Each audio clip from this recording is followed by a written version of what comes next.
Welcome, viewers, back to the Preaching Humanist with David Oliverio. That is I. Before I get into my episode today about spiritual and supernatural experiences, I want to give a little shout out for a new show.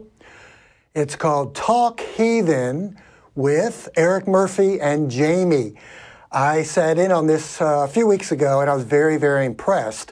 It's a live call-in show, very much like the world-renowned Atheist Experience show. And it's live, and it's every Sunday at 11 a.m. on YouTube. So I'm asking my fellow freethinkers out there, a good show, a new one, Talk Heathen with Eric Murphy and Jamie. All right, I want to get right into the topic today.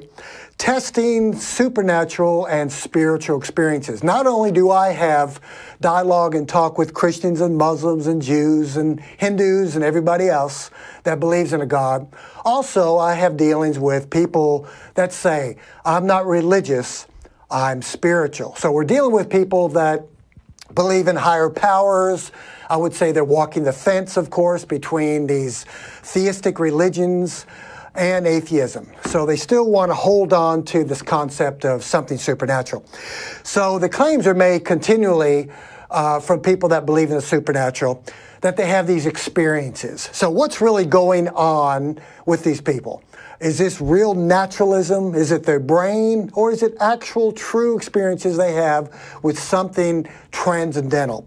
So the word transcendence simply means existence or experiences beyond the natural or the physical realm. So let's discuss that today.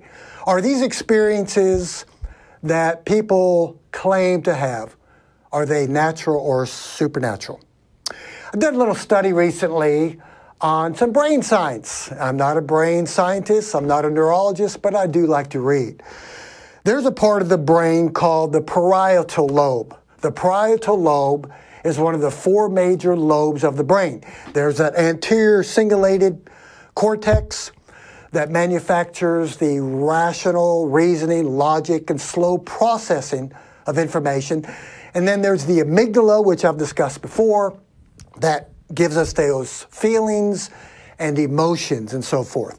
Now we're going to talk about the parietal lobe. What is the actual function of the parietal lobe? Well, the function is it's the major sensory receptive area of the brain, all the different senses. So when people claim they have these spiritual experiences, I had a lady the other day tell me that her husband can move air.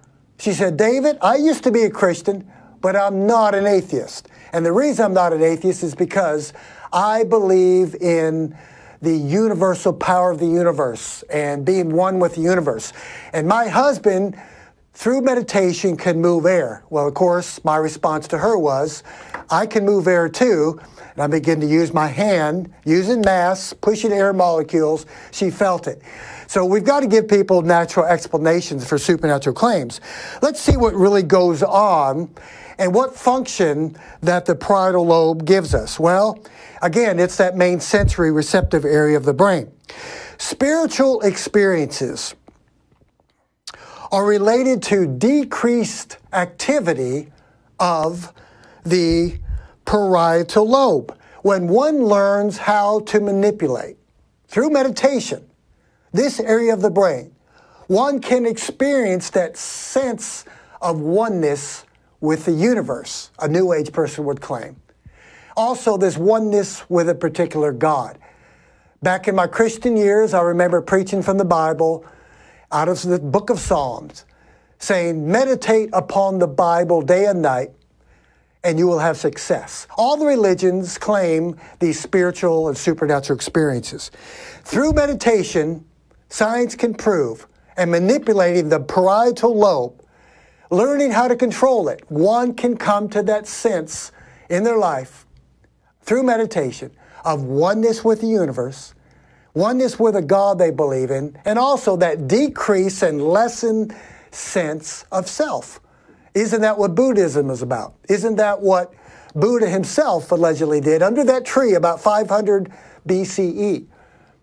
That feeling of oneness with the universe. So my observation, my testing, my research in science is that the mind and the body are one. There's no such thing as mind outside of brain activity. The mind is simply neural activity of the brain.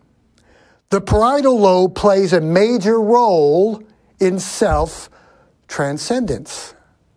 Now, here's some evidence and proof.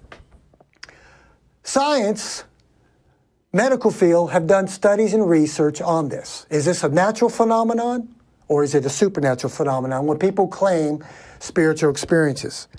The same effect occurs with individuals when they have damaged the parietal lobe through injury. The same effect of feeling one with the universe and having a lessened sense of self.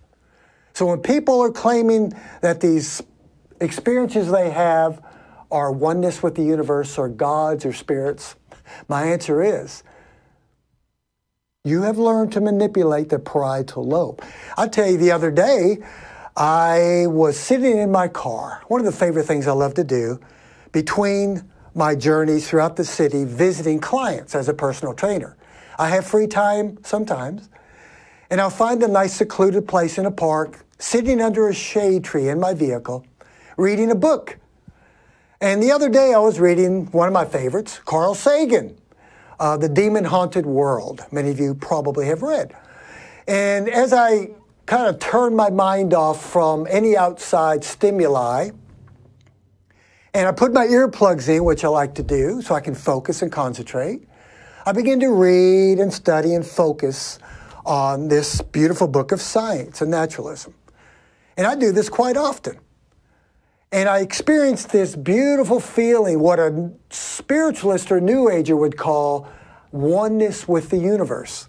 I get this from spiritual people all the time.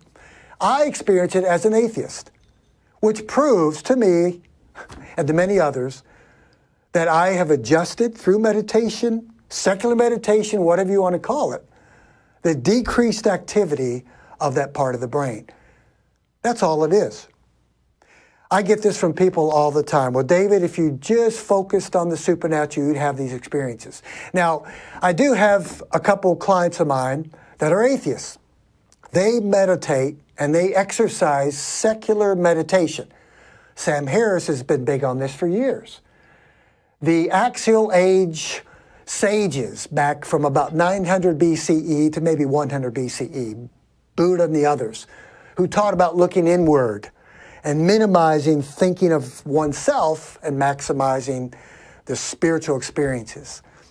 We as secular people can do the same thing, just manipulating that part of the brain, the parietal lobe. So I hope that has helped you and given some good information to those of you, and share this information with others when they say, oh, David, there's a supernatural realm out there that you just don't understand.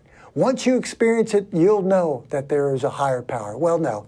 Science explains that the same effects happen and occur to people when they have injury due to that brain. Scientific tests have been done over and over again. So have a wonderful day, and thanks again for watching the Preaching Humanist.